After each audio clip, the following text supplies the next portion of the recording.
Hey guys, this is Tommy with Tommy Nation Politics. How's everyone doing today? Hey guys, how's it going? Welcome to Tommy Nation Politics. Y'all doing good today? Good. Joining me, I have two special housing experts, Dr. Michael Burgess, and we have Jonathan Harris on Tommy Nation Politics.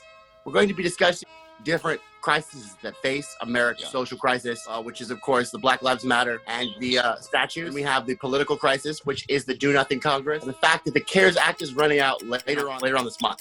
So there's a limited time. Unemployment is in danger, and also evictions are what we're going to be talking about today. Evictions are supposed to be legendary. So, and of course, we have the health crisis, which is the Rona. Sucks. Yeah. What do you think, Dr. Burgess? Wow. Housing. Well, I'm curious what aspect of. I've been in real estate ever since 2008 when I lost my house in the first housing crisis. That was Obama, right? It was George Bush to start with. That's true. Obama was elected and completely screwed it up. I mean, I had a good deal put together and it was all canceled and screwed me over with Wells Fargo. Like the bailout in Wells Fargo stuck me in some loan mod. I don't want to get bogged down in it, but I mean, I've been in real estate since then, dealing with my own foreclosure and all the total mess that was the banks, the mortgage companies, Freddie and Fannie. I learned way more than I ever wanted to know about real estate, all the hard way.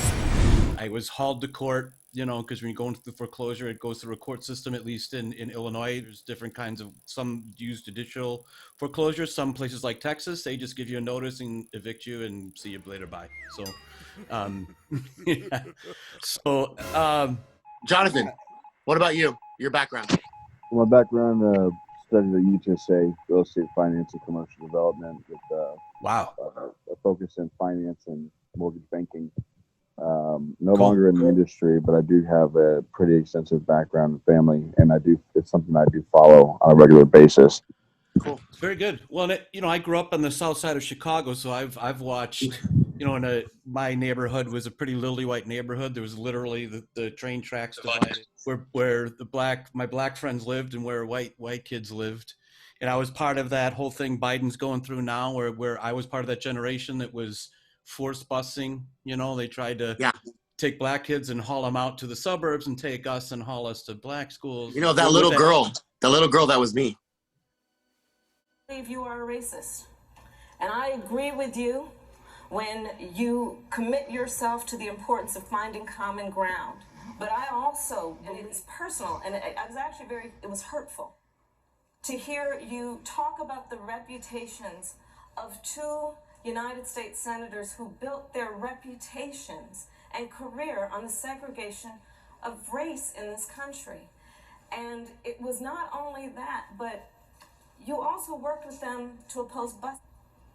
And, there was a little girl in California who was part of the second class to integrate her public schools. And she was bused to school every day. And that little girl was me. Wow. All right. I'm just kidding. Kamala Harris, sorry. All it did was create like a vast suburbs of Chicago, where I live. Like the suburbs just exploded. So there was white flight like crazy. And my high school, Morgan Park High School, which was actually a very good Chicago public school. I got a great education there. 3 years of Latin, advanced placement credit. I mean, I did great there, but it was supposed to be 50-50. That's what this was supposed to do. It was supposed to create equality, like equal numbers of blacks and whites. What it turned out to be is that as a white kid going to Morgan Park High School, I was in about a 25% minority being white at that school. Wow, 25% minority. So did they bus you, or they bus people in your school? That was my district. So that was where I went to high school. That was my public high school. But it was supposed to have been. It was majority black, and they were trying to make it equal white again, or whatever. I mean, there's a lot of discrepancies if you want to talk about public schools and districts and stuff like that. I mean, forget about Lynette Scavo from Desperate Housewives paying for the college university. Some woman got arrested for trying to live in the wrong district, and then of course she got caught because they're ghetto. Yeah, I had a girlfriend. Her dad was a Century 21 realtor. This is like mid 80s or so now, early mid 80s. and they fled out. He lived out in South Holland. She lived out in South Holland, and I heard him talk. I mean, they talked about the blackies and how they would screen out. He would screen out his calls to make sure that no black people could look at houses out in South Holland. I was like, what the fuck? That is an interesting bring up, because we were talking about freaking RedLining. Blockbusting and steering is what Yeah, that's called. that was RedLining is your purview. RedLining is when they John Legend. John Legend, he brought that up. Hey, why don't you explain RedLining? It's pretty. It's actually if you're within the San Antonio area, it's pretty obvious and very noticeable. Being that now as an investor and also someone who travels throughout the city and work in the east side, and myself being from the north side, it's pretty blatantly obvious. Certain sections where you can clearly tell back in the day, like areas by the AT&T Center, Freeman Coliseum, down Houston Street, down Cherry Street, as well as following the south side, which is now in Southtown, which is now presently Southtown, which is currently undergoing gentrification. There is pretty prominent areas in the old historical areas of San Antonio where you can still see that happened. But redlining is basically where urban development and city planning initially would basically zone out areas, and they would only give mortgages to certain minorities in these areas, which is why you have a high cluster of black people living in certain pockets of San Antonio, Hispanics living in other pockets, and then whereas most the north side and further out it was more predominantly white. Alamo Heights was zoned around that type of area as well, and so it was like kind of like south of 90. Must be Castle Hills too, probably. Castle Hills was a white area too. So were the condominiums within the Oak Hills Country Club area, which was actually more of like central. That was the outskirts suburbs of downtown, which is now today medical center. And as time has gone on, as the sprawl has pushed more of the wealth to the north side, and that's it's a really interesting thing with San Antonio. It feels like the biggest, smallest city.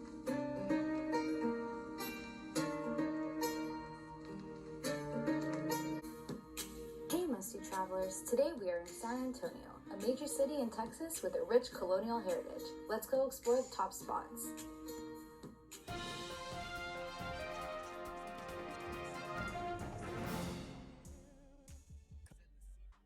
And it's the seventh largest city in the nation, but it actually feels so small because being that from the north side, you have no desire to go south of 410. If you were raised on the outside of 1604, there's no reason for you to go between Corpus. 280. Not it. Yeah. You know what I mean? Yeah, I did for school. I mean, we went there for opera to go. Otherwise, I mean, where did I live in San Antonio? I'm trying to look. Forget. It was like a northwest suburb or north. You didn't live down near Dr. McCrary with the Alamo Ranch area? No, I did not. I lived. Where was I? Because I lived there as a great line to school. Great line to UTSA, just 604. Yeah. Well, what's interesting is he had brought up that he was from Chicago, so being that my family was military as well. We were stationed in Baltimore, Virginia, oh, wow. just on the outskirts of DC. And talk about being the only white kid in the school was going through and being in inner city schools. Yeah, it was interesting because I learned a lot. I want to know this. Go ahead. And what was crazy is, I went the schools that we went to. It was like, they, my first year, I went in for 1 year, and then the military was like, okay, we're going to transport you to somewhere else through the area. But they had metal detectors in the elementary schools. That is something I'll never forget. Kids bringing knives and guns to the schools, and this was back in early mid 90s. And Richmond was rough, and a conservative dream, right? Isn't that a conservative dream? Yeah, bringing knives and guns to schools. Isn't that amazing? The set of circumstances here are to focus on really the worst possible situation you can have in the school. Yeah, that's Jesus right. Do you want to play rough? Okay. Say hello to my little friend. Thousand and, Oaks. Thousand Oaks is where I lived. I lived in Thousand Okay. Oaks. Okay, and so then I come back to San Antonio, and I grew Yeah. up over on the northwest side, and then they did the divisions with the school lines. They had my street was literally a dividing line. I was north side, and they sent you to the worst. My side of the street. My other friends that lived on the other side of the street from me, we got to go to the new middle schools. But my side of the street got shipped to the lowest of the grades for middle schools, and so at that point, my folks made as many sacrifices as they could to get out to Bernie. And talk about change. Being on the being in the northwest school districts, and it's pretty much 20. Everything's pretty equally divided amongst ethnicities to a 99% predominantly white area was a total culture shock. I bet It was just. It was for my kids. My kids are lily white, like Dutch kids. My ex-wife is Dutch. Yeah. We grew up in an integrated neighborhood when we lived in Grand Rapids, Michigan, and then when we moved to Texas, more than half their friends were Mexican. So when we moved back to Chicago, out to a west suburb, and they were in a lily white suburb, my daughter, I remember my oldest daughter saying, "Dad, what's wrong with kids out here?" I'm like, "What do you mean?" I know. Like they are so clueless. Clueless about what? Just stuff clueless about things like race and like just the things they would say, and she'd say, she'd hear words that they would say. She's like, what do they say? Stuff like that. I'm like, some ignorant people live. I went to that exact same, and because being out, in Bernie, or and then having to, and then going to UTSA, I was like, whoa, you know what I mean? That's pretty cool. That's an interesting perspective to have, because I think I grew up like exactly the opposite. Everything my parents did, I can tell like behind the scenes. I didn't know what was going on at first. First, my parents are from Detroit, so wow. They were around during the Rodney King thing and the riots and stuff. They were living in the riots. Wow. So then they decided to move. My parents went to college at Grand Valley State University. Oh, right. So that's Grand Rapids. That's where I live. That's Grand Rapids. So they went to, so they decided to stay in Grand Rapids to have me. Huh. And then, after a while, they were like, we're not going back down to Detroit. So we're going to go to Texas. My dad actually got a job at the Majestic booking opera singers in San Antonio. That was weird. That's so we moved all the way back down here. So we were meant to be friends, Thomas. I mean, we followed each other across the country, sounds like. I know. That's giving me a good perspective on everybody's from different places. And then then guess what? When I got to San Antonio, I didn't go to any schools. I was private school. I went to San Antonio Academy. Right. And then I went to Saks. Then I was homeschooled. Huh. And then I went to Interlochen for high school. You went to Interlochen in Michigan? Yeah. Nice. So I never got school. I literally never got to experience any discrimination or racism because my parents paid a lot of money to not have that happen. Are you happy about that? Do you consider that? Yeah, I'm super happy because I see my cousins. You know what I'm talking about, Doc. Okay, yes. She's got such a outlook on life. Everybody's a racist. We're just hiding it. Very suspicious. Right. Yeah. I'm just I'm so glad we moved away from that, so I wasn't influenced by it. Yeah, you know what? There's people, Thomas, who say well, then you don't understand. How do you have a right to speak to any kind of black experience because you didn't go through anything? You know what I mean? Well, I saw what my friends went through in high school. Not only from white kids, which was kind of obvious. What I saw among my black friends is that my friends tended to be some people like you. They were involved in choir. They were with me on the yearbook together. They came to class and read, and to their friends that was trying to be white, that was their thing, and making friends with people like me, they were betraying and they were whitey or whatever. I'm like, wow. So Katrina happened in 2005, right? Yeah. So and at that time I was out in Bernie, and when I say there was only probably more, you count on one hand, black students were actually there. I'm not joking, and it was pretty bad. And so once Katrina happened, they kind of dispersed them throughout the state, and so we've had them there. They came to our schools, because they were displaced as the city was destroyed, and there was it was in the sense of how you really started seeing people's true colors out in that area, and I grew up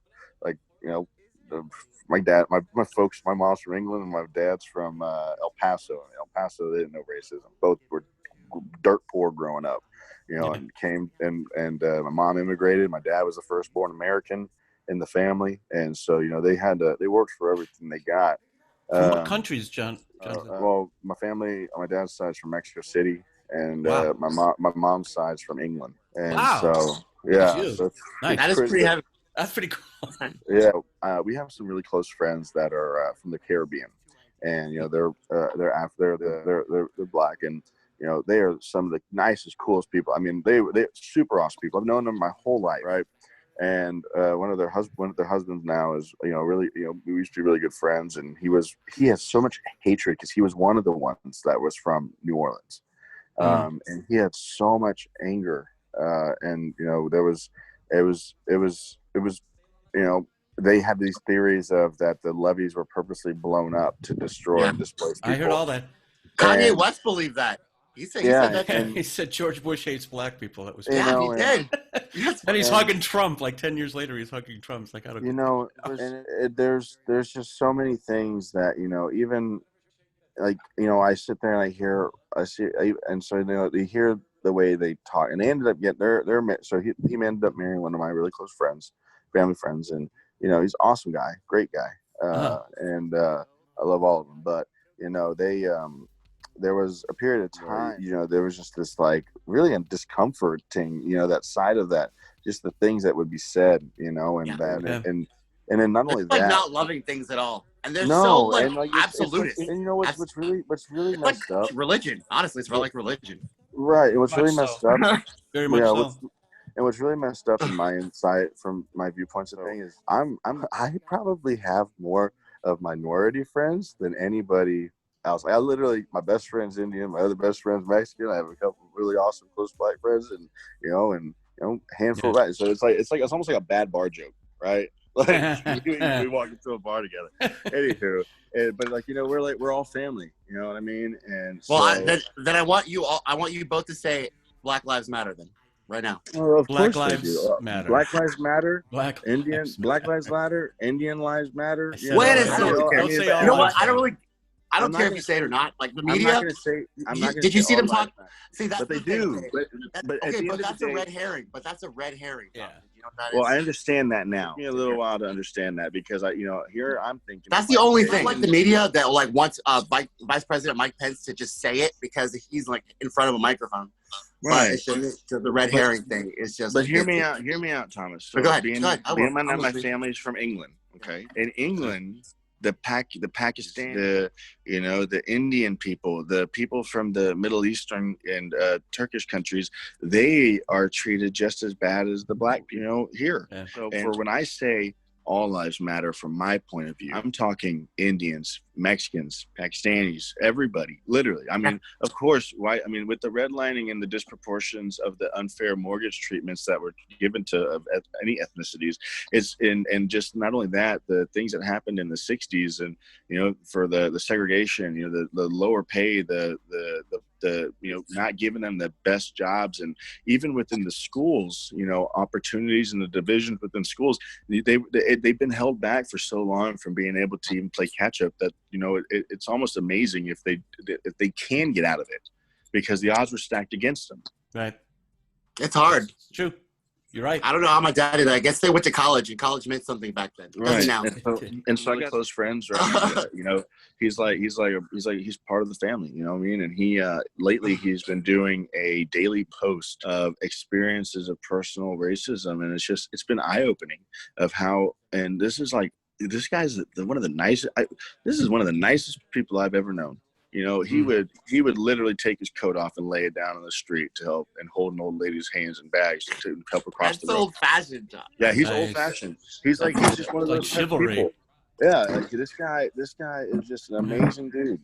It's man, my problem's dude, you're awesome. You know what I mean? And so he's been posting a daily post, and all of his experiences of racism to help really help us understand, and from knowing this guy personally and seeing how people have treated him, it's sickening, and of course, Tommy, you and I have bashed heads on certain. I didn't know all this beforehand. I was definitely pissed at you at the beginning. I'm curious, John, would you consider your politics, are you what, like liberal? I'm a libertarian. I'm a libertarian Me too. conservative. And because, I honestly believe that, the war on drugs is a racist thing. And, Absolutely. the prohibition of marijuana in the 20s and was a racist thing against Hispanics and blacks. The death penalty falls along racist lines. Right. And, not only that, like, being, just knowing as many people as I do is like, it seems like my friends, color or Hispanic, whatever, have had more minuscule crimes that have really impeded their futures than what would have been given to somebody like myself. And that's not fair. And so, and it's crazy. Like, I've been in the car with some of them when they've gotten pulled over, and it's like the questions that the cop asks while I'm sitting in the back seat, on the back window, and I'll start speaking up, telling them, like, you have no right to ask these type of questions. I don't give a shit. You actually say that to cops? Yeah, I have no problem. You say that? Because I That's tell my friends, awesome.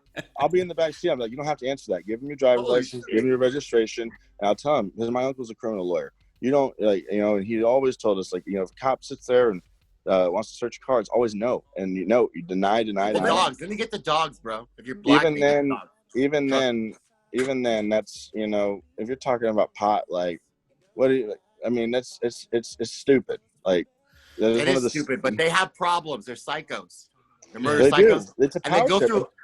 I don't understand. Like, I guess, like, you've got to. If I asked that, I would get dogs, and their dogs would not be nice. I mean, and I've been on both ends of both sides of this, where I've had those hothead Hispanic cops with the Oakleys, shaved head, military cut, short, fat people, right?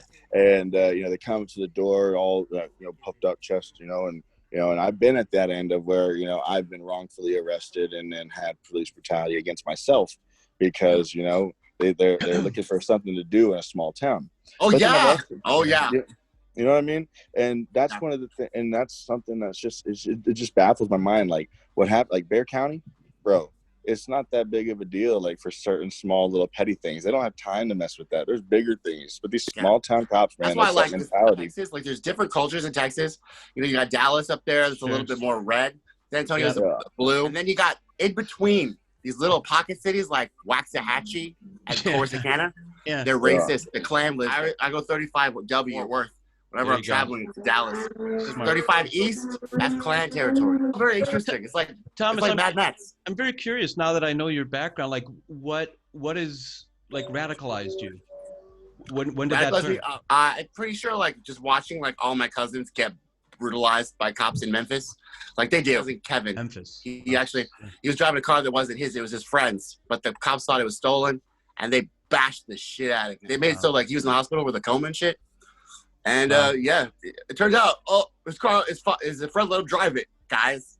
You didn't really have to beat him like that.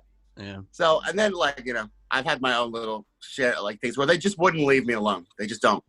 Walking down the street, the laundry, where you going, where's your ID? Because all the cops hang out at the Chachos. Oh, I know. I used to live right next to that. It was the worst. There's a laundromat. There's an apartment complex. It was called La Valencia. Then there was the laundromat next door. Okay. Yep. I couldn't cross. Can I ask John, what you say you invest in real estate? Like, what kind of stuff do you do? Are you a rehabber? Residential, like looking for positive cash flows. We buy anything that's distressed, Right. And I'm in, I don't know Chicago, but I've been up in West Englewood. I've been in West Market Park. It's tough, man, because you got like housing and zoning and mortgages, like finance, like with the money and stuff. Like, that is where governments, not just federal government, in fact, not even the federal government. This is much more has to do with like local governments, local political machines and stuff. And Chicago is one of the worst, I can tell you. This is how they control it. It was interesting to me to hear you talk about the 90s, because I grew up in the 60s and 70s, and I'm talking about like what I saw go on. But the fact that kind of stuff was still happening in the 90s, where they were literally controlling like where people would live. Like, housing is one of the most sure ways to organize a society along certain hierarchies or racial boundaries or whatever. The redlining, a lot of that took place back in the 60s. It was in the 60s and 70s for sure. Yeah, and now when you get your real estate license, like one of the things they hone on, up, sideways, down, frontwards, is to know all of the fair housing laws. Like Right. No there steering. was three categories. Now there's like 7 categories. In fact, Chicago added one where you can't discriminate based on even financial situation. They would discriminate against people who had like a housing voucher, like a Section 8 voucher. Like landlords would say, I don't want Section 8. Don't you have You can to? do whatever you want with your own home, Tom. Right. Your house is still yours. You can do whatever. What you can't do, like if you're going to discriminate selling or renting your house, you just can't use a real estate professional because we're bound by certain rules of ethics. Like we can't. Right. Our language is very strictly controlled. I can't even say, family-friendly neighborhood. I can't say something like that in the description of a house. You can't say like what's the makeup, the correct, the, nothing like, at all that's about why ethnic makeup. yeah, one of the biggest things with the housing, you mentioned the eviction stuff. Thomas, it's a real big problem with the amount of money that was given to corporations to be able to help weather this coronavirus storm, considering all of the background that, with the stock buybacks, and small business loans getting given to, Shake Shacks and the freaking LA Ruth Lakers Chris, and yeah. Ruth Chris, like, those are not fucking small businesses. Excuse my language. We couldn't get shit. I'm self-employed. I tried to get a PPP loan. We couldn't even get in the freaking door. It's crazy. And so the amount of money, 1.8 million people filed for unemployment this week. A lot of jobs back, but they're not the good jobs. They're more of the small hourly wage ones, right? We've incentivized people to not want to go back to work. Yes, right? we have. So, honestly, certain states, I think that we should have made it whole. That extra $600 that were given as a bonus to certain industries could have easily been put aside, and then the amount of money that was given to corporations could have been put aside to help the mortgage companies and the investors that own, because we're going to see a big problem with commercial real estate coming up. When people can't pay their rent, the landlord is still on the hook for that mortgage. Yep. And then if that landlord starts defaulting, you're going to see bigger and bigger companies grow. It's just like American Homes for Rent took off. I worked for that. I mean, that was the whole plan. I can tell you stories about American Homes for Rent. I can tell you about that. And then there's also Home Partners of America, which is also like an American Homes for Rent. But what they did was they would go in, like, let's say you wanted to buy a certain house, but at that time you couldn't pass the qualifications, so you paid a rent to them. These people would go in, nitpick the heck out of them, do an instant quick close cash, and they would get the house for below, and then they would lease it back, but then they would keep raising up the rents as well as turn it around. So let's say I paid $200 for a house, and you were able to finally buy that house that you loved. You've already living there, you've been working hard, you've been working with them, and then they sell it back to you at like $230, 30% markup. It's 15% markup, but anywho, it's crazy how it works. And then if you didn't end up buying that house, you could walk away. Right, there was no bound obligations, and then they just added that to their portfolio and turned them into REITs. Yeah, REITs. What are REITs? Real estate investment trust. Real estate investment trusts. Basically, it's book of business, right? And so that's kind of going back to what led to the subprime lending. Is back in the 70s, 80s, 70s and 80s. Yeah, I think it was like the late 70s, early 80s. Housing was kind of deregulated, and savings and loan thing. Yeah. Savings and loans, and so they came up with this thing called mortgage-backed securities. Yep. And the reason for this is at that time, when you went in the 70s, when you went to go get a house, the bank put up the money and the bank had to hold the note. Right. At that point, with the mortgage-backed securities, they decided to put a bunch of loans together, and then they would get it rated AAA because they figured who the heck's not going to pay their mortgage, right? Yeah. And so then they sold those they got the SEC they got the mortgage-backed securities to be rated AAA, which is one of the highest highest ratings.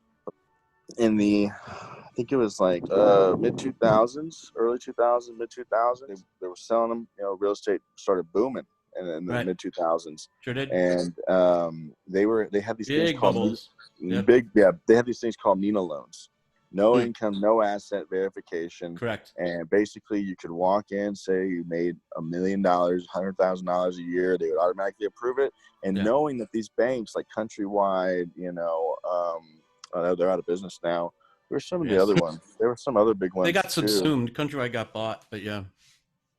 I'm pretty sure Yeah, Countrywide did get bought out. Anyways, Well, I but mean, there they was a- tanked, but then their assets got sold. is you start getting all these people who can't afford. They came out with the adjustable rate mortgages, and they were like That was predatory loans.